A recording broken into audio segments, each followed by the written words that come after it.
Maximum এই Facebook একাউণ্টবিলাক Pakistan আৰু বাংলাদেশৰ। আপোনালোকে যদি ফেচবুক একাউণ্টবিলাক চাই, ইয়াৰ অৰিজিন বাংলাদেশ আৰু পাকিস্তানৰ। অসমত কংগ্ৰেছ, জামাতি ইছলামী হিন্দ, প্ৰশান্ত ভূষণ, হৰ্ষ মণ্ডলৰ দৰে ইণ্টেলেকচুৱেল আৰু বাংলাদেশ পাকিস্তানৰ পৰা কিছু এলিমেণ্ট বহুত বেছি সক্ৰিয় হৈ আছে অসমখনক দুৰ্বল কৰিবৰ বাবে। আমি সকলো অসমীয়া আৰু ভাৰতীয় একত্ৰিত হৈ থাকিব লাগিব, যাতে এই ষড়যন্ত্ৰ আমি বিফল কৰিব পাৰোঁ। যোৱাকালিৰ পৰা অসমত অশান্তি বিয়পাবলৈ কেইজনমান বিশেষ ব্যক্তিয়ে গোটেই অসমখনত ভ্ৰমণ কৰি আছে।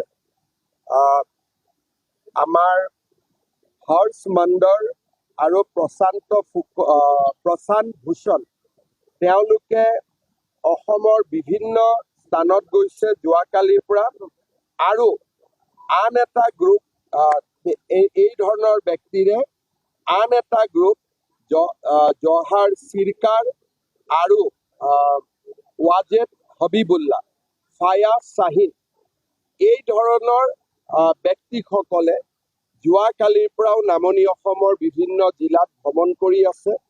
তেওঁলোকে কেৱল সংখ্যালঘু সম্প্ৰদায়ৰ নেতাসকলক লগ পাইছে, জামাতি ইছলামীক লগ পাইছে।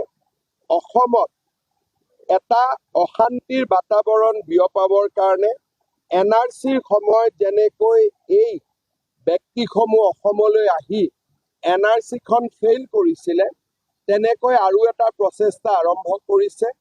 আমি তেওঁলোকৰ মুভমেণ্ট আমি প্ৰত্যক্ষ কৰি আছোঁ, আৰু তেওঁলোকে NRCৰ সময়ত যি ধৰণে সফল হ'ল, এইবাৰ যাতে সফল হ'ব নোৱাৰে তাৰ বাবে চৰকাৰে কাঢ়া দৃষ্টি ৰাখিছে। মেক্সিমাম এই ফেচবুক একাউণ্টবিলাক পাকিস্তান আৰু বাংলাদেশৰ।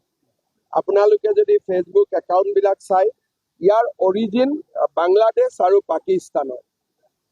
অসমত কংগ্ৰেছ, জামাতি ইছলামী হিন্দ, প্ৰশান্ত ভূষণ, হৰ্ষ মণ্ডলৰ দৰে ইণ্টেলেকচুৱেল আৰু বাংলাদেশ পাকিস্তানৰ পৰা কিছু এলিমেণ্ট বহুত বেছি সক্ৰিয় হৈ আছে অসমখনক দুৰ্বল কৰিবৰ বাবে। আমি সকলো অসমীয়া আৰু ভাৰতীয় একত্ৰিত হৈ থাকিব লাগিব, যাতে এই ষড়যন্ত্ৰ আমি বিফল কৰিব পাৰোঁ।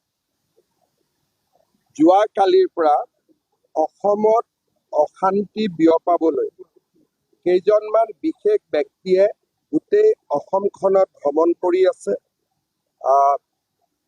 আমাৰ হৰ্ষ মণ্ডল আৰু প্ৰশান্ত ভূষণ তেওঁলোকে অসমৰ বিভিন্ন স্থানত গৈছে যোৱাকালিৰ পৰা, আৰু আন এটা গ্ৰুপ এই ধৰণৰ ব্যক্তিৰে আন এটা গ্ৰুপ জহাৰ চিৰকাৰ আৰু ৱাজেদ হবিবুল্লাহ, ফায়াজ শ্বাহিন এই ধৰণৰ ব্যক্তিসকলে যোৱাকালিৰ পৰাও নামনি অসমৰ বিভিন্ন জিলাত ভ্ৰমণ কৰি আছে।